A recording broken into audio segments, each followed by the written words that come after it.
এই দুষ্টু, কি হবে তোমার এখন? এর নাম হচ্ছে ভূত বেলে। এটাকে ভূত বেলে বলে। কি সাপ ওটা? কি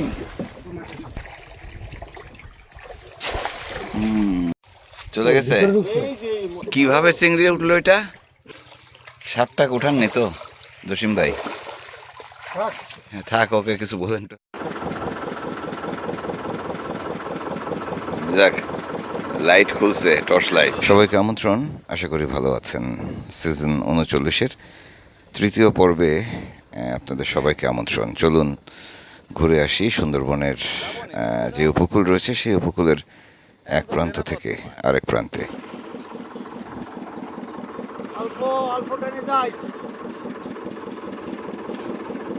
গেল রাতে বড় নদী পার হওয়ার সময় বেশ বড়সড় ধাক্কা খেয়েছি।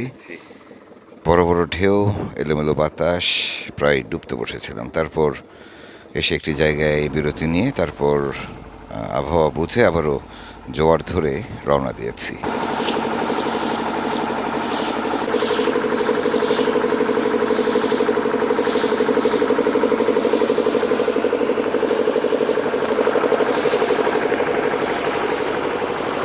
এমনিতে আষাঢ় শ্রাবণ মাসে আকাশ বাতাস বেশ ভারী থাকে। মূলত দক্ষিণা বাতাস হলে আমরা বেঁচে যাই, কিন্তু বাতাস যখন পশ্চিম কিংবা পূর্ব দিক থেকে হয় তখন সাগর নদীর অবস্থা থাকে এলোমেলো। আমরা তার মধ্য দিয়ে ছুটতে ছুটতে চলে এসেছি মংলার চিলা বাজারে। এবার তো এখানে হাটবার। চিলা থেকে আমরা কিছু রসদ নিব, মূলত আমাদের রান্নাবান্নার খাবার দাবার এবং জ্বালানি তেল, সেগুলো নিয়ে আবারও রওনা দিচ্ছি। আমাদের এবারের গন্তব্য আবারও পশ্চিম দিকে। আগেও বলেছি, এখনও বলে রাখি যে এবারের সফরটি আমাদের হচ্ছে এলোমেলো। তবে পশ্চিম সুন্দরবন উপকূলে যাওয়ার আগে আমরা ঢাংমারিতে একটু বিরতি নেব। চিলাবাজারে আজকে হাটবার। মানুষ প্রচুর গাছ লাগায়। হ্যাঁ, এখানে যে গাছেরই ট্রলার আসছে, কার্গো আসছে কয়েকটা। এদিকে মানুষ গাছ লাগায়, মেলা গাছ লাগায়।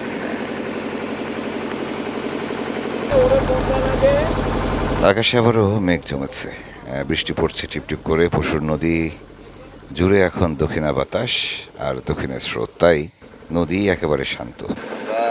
ঢাংমারি খালে ঢুকে পড়ছি। ঢাংমারিতে এসে আমাদের উজান ঠেকলো মূলত স্রোতের বিপরীতে। এখন আমরা ছুটছি আমাদের গন্তব্য এই খালের প্রায় শেষ প্রান্তে। একদম ভরা। ঢাংমারি খালে ঢোকার পর থেকেই আমরা উজান ঠেলছি। গতি খুবই কম। অমাবস্যার গণ চলছে বলে স্রোতের চাপ অনেক বেশি।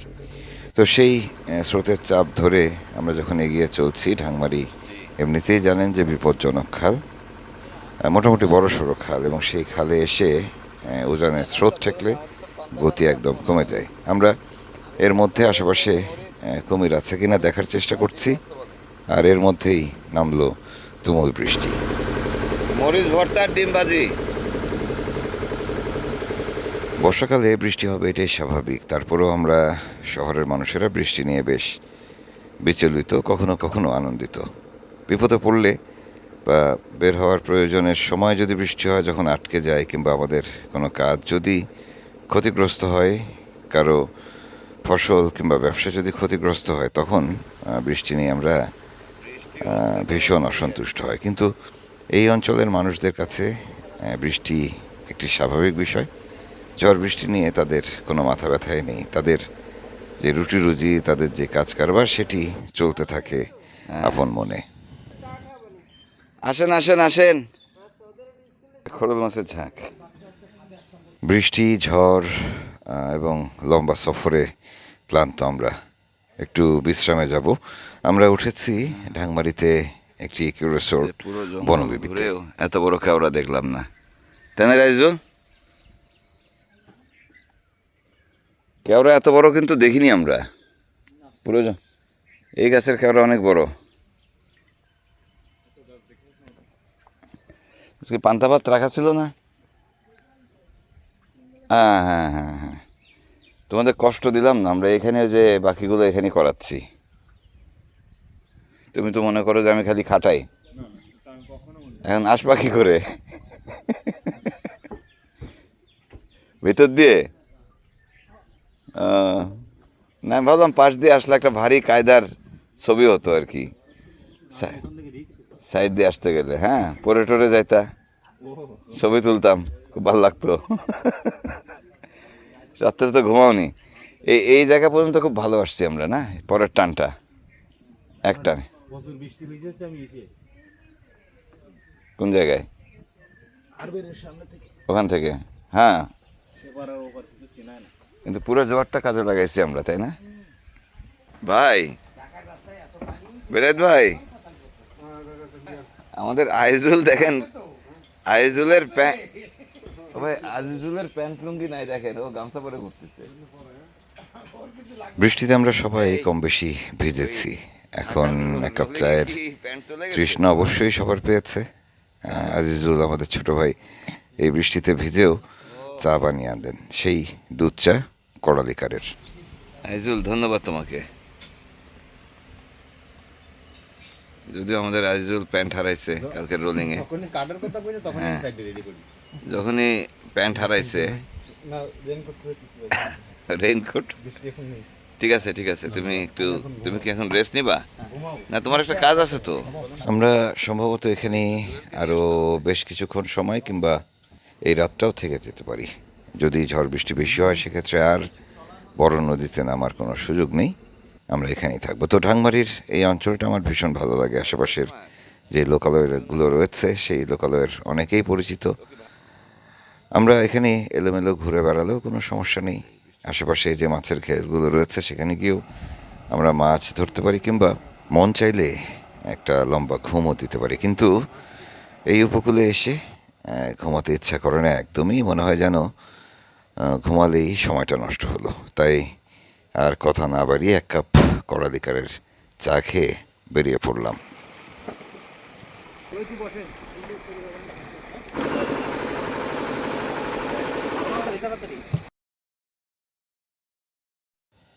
জুন, জুলাই, আগস্ট সুন্দরবন বন্ধ থাকে। এবছরের যে বন্ধের সময় সম্ভবত তদারকি এই অঞ্চলে বেশ কড়াকড়ি হচ্ছে, যে কারণে আশেপাশের যে খালগুলো রয়েছে, মানে সুন্দরবনের বাইরের যে খালগুলো রয়েছে সেই খালগুলোতেও মাছের দেখা পাওয়া যাচ্ছে।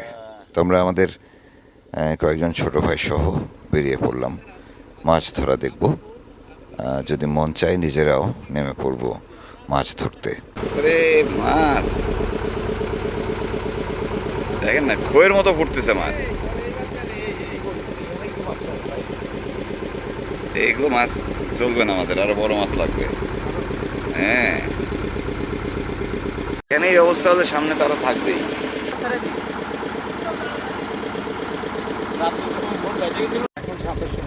ওরে চরগাদা রে, ওরে বাবা, চিংড়ি ধরলে আজকে শাকও তুলতে হবে কিন্তু ভাই, চিংড়ি ধরলে কিন্তু শাকও তুলতে হবে আজকে। শাক দেখছেন লক লক করতেছে।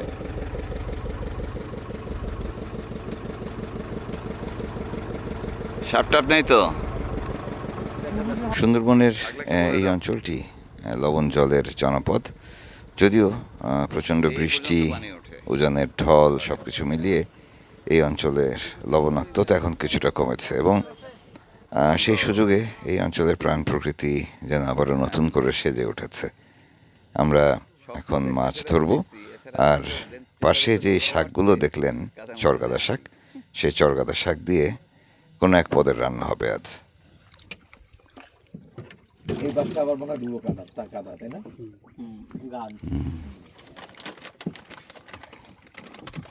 শাবাশ, এখানে মাছ থাকবে না তোরে, মাছ থাকবে,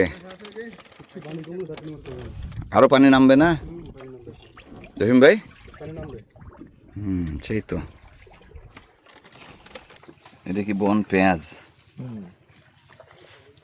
মনে হচ্ছে পেঁয়াজ হয় নিচে নাকি? পেঁয়াজের মতো।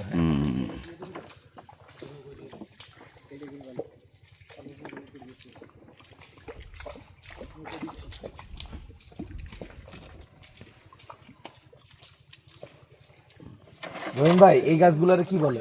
এই যে এটা আরে এই যে পিচ্চি গাছ। আরে না ওই যে পাতা হ্যাঁ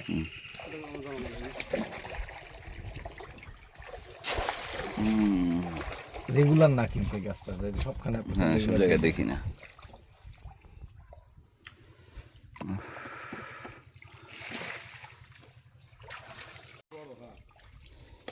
দুইজন জাল নিয়ে আগাতে পারতেছে না, মাছ নাই, কিছু নাই। দুইজন দুই জাল নিয়ে, ওরে বাবা। আগেও বলছিলাম যে সুন্দরবনে যদি বিষ দেয়া না হয় সেক্ষেত্রে সুন্দরবনের উজানের যে নদী খালগুলো রয়েছে সেই নদী খালগুলো মাছে মাছে সয়লাভ হয়ে যায়। এবছরও এই অঞ্চল মানে ঢাংমারির এই অঞ্চলটাতে মনে হচ্ছে বিষ দিয়ে মাছ শিকার কিছুটা কমেছে, যে কারণে এর সাথে সংযুক্ত যে খাল নদীগুলো রয়েছে সেখানেও প্রচুর মাছ দেখা যাচ্ছে। বিশেষ করে চিংড়ি মাছের উপস্থিতি বেশ ভালো লাগার জন্ম দিয়েছে। চলে গেছে এই যে পিট দেখা যাচ্ছে এখন এই যে চিংড়ি এখনো আছে কিন্তু যায় না এলাম একটা এই কিভাবে চিংড়ি উঠলো এটা? হাত দিয়ে? এই যে গাছের ইসে ছিল গোড়ায় ছিল এই সর্বনাশ। প্রচুর চিংড়ি এটা হচ্ছে চিংড়ি, কি নাম এটা? খালি হাতে তুললা? এই গদা চিংড়ি এটা। হ্যাঁ, গোদা চিংড়ি। সাপটা উঠান নি তো জসিম ভাই? থাক, ওকে কিছু বলেন টলেন না। ওটা নিয়ে আসতে পারেন। মাছ ধরার চেষ্টা করছি আমরা সবাই মিলে। ভাটা হয়েছে, ভাটা প্রায় শেষের দিকে, এবং এই সময় জালে মানে ছাকি জালে মাছ হয়। আবার অনেকে হাতড়েও মাছ ধরার চেষ্টা করছেন। মাছ ভালোই পাওয়া যাচ্ছে।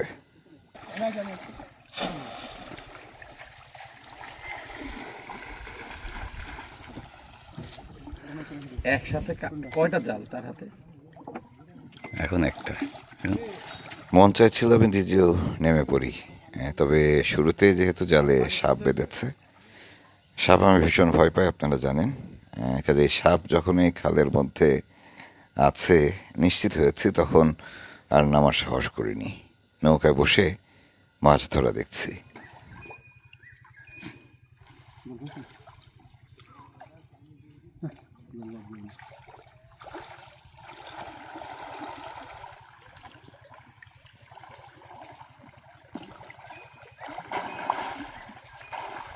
আর এখনো বেঁধে আছে। সুন্দরবন সবসময় আমাদেরকে দূরে ঠেলে, যদিও আমরা বলি সুন্দরবন আমাদের টানে। সুন্দরবন আমার মনে হয় সবসময় চায় আমরা তার কাছে না যাই, যে কারণে একদম এর পাশের নদী খাল থেকে শুরু করে মাটির উপর যেই ম্যানগ্রোভ শেকড়গুলো রয়েছে, আরও যেই কাঁটার গাছগুলো রয়েছে, জমাট বাঁধা গাছগুলো রয়েছে, সব কিছুই মনে হয় আমাদেরকে বলে যে তোমরা আমার ভিতরে এসো না।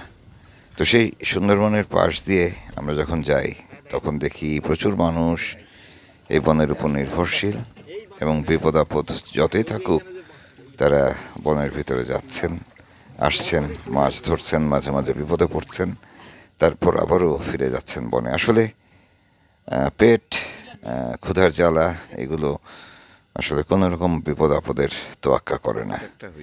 যাই হোক, সুন্দরবন উপকূলের মানুষদের জীবন এরকমই। ধীরে ধীরে আরও গভীরে ঢুকবো আমরা। আপাতত মাছ ধরছিলাম, সেই মাছ ধরায় ফিরে যাই। এই যে আপনি টন লাইটার নিয়ে করেন কি, বোম্বা না?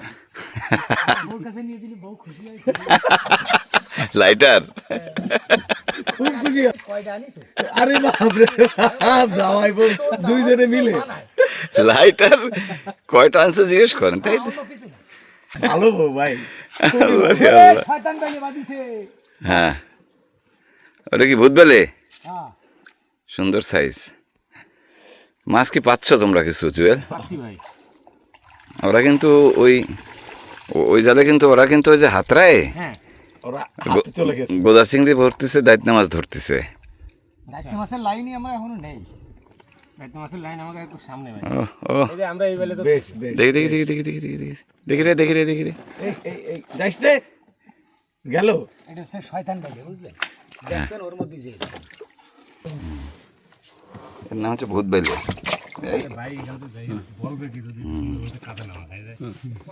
দেখতে সুন্দর আছে, নড়িস না। এ হচ্ছে খুব টেস্টি মাছ, এটাকে ভূত বেলে বলে। ভূতের মতো কালো। হ্যাঁ, আর আমরা নাম দিছি শয়তান বেলে। এই দুষ্টু, কি হবে তোমার এখন? হ্যাঁ বলো বলো। কি বাবা বাচ্চারা মানে এমনি ওই যে গানের সময় মুখ মিলায় না কিছু লোকজন, ওরকম ওরকম।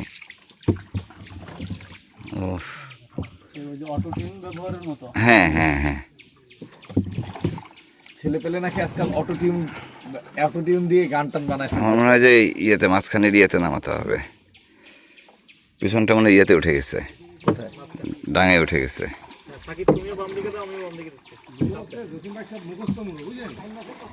ওখানে তো কোনো হাইটই নাই ভাই, এখানে কি করবেন? হাইটটা বুঝছিস না ঠিক আছে ঠিক আছে, আটকানোরই কথা। হ্যাঁ ইয়েস। আর মনে হয় সামনে যাওয়া পসিবল না। জুয়েল ভাই যেখানে দাঁড়াইছে ওখানে তো মনে হয় পানি আছে। পানি আছে। মুরগি ঘিরলা এই যেখানে পানি মেলা। ঠিক আছে তুলুক।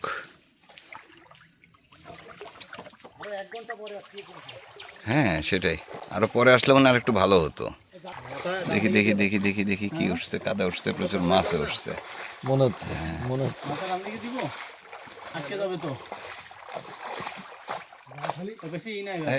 আছে আছে মাছ আছে কিছু। বন সংলগ্ন খালগুলো থেকে প্রচুর মাছ পাওয়া যাচ্ছে। শুধু আমরা যে চাকি জাল দিয়ে মাছ ধরছি তা নয়, প্রতিটি ভাটায় আশেপাশের গ্রামের মানুষরা এসে বন সংলগ্ন যে বড় খালগুলো রয়েছে, যে বড় নদীগুলো রয়েছে, সেখান থেকেও ভালোই মাছ পাচ্ছেন। ওই পার্শে মাছ।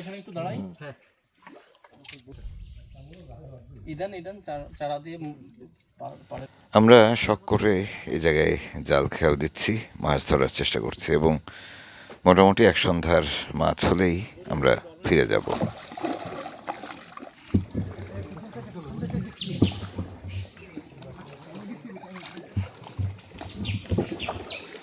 বেলায় বেড়ে মনে হয় আগায় যাচ্ছে মাছে। হাতে তো ব্যাগটা একটু ভারী ভারী লাগে। হ্যাঁ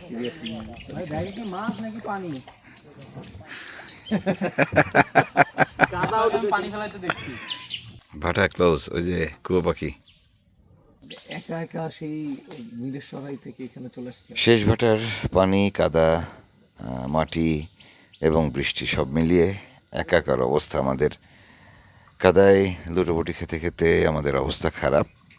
বেলায়েত ভাই সহ বাকিরা জাল দিয়ে মাছ ধরার যে কাজ সেটি শেষ করলেন। আশেপাশের আমাদের যে বাকি সহযাত্রীরা সবাই মিলে এখন রওনা দিব, ফিরতে পথ ধরবো। বিদায় নিচ্ছি, কাল আবারও নতুন পর্ব নিয়ে ফিরবো। ভালো থাকবেন সবাই।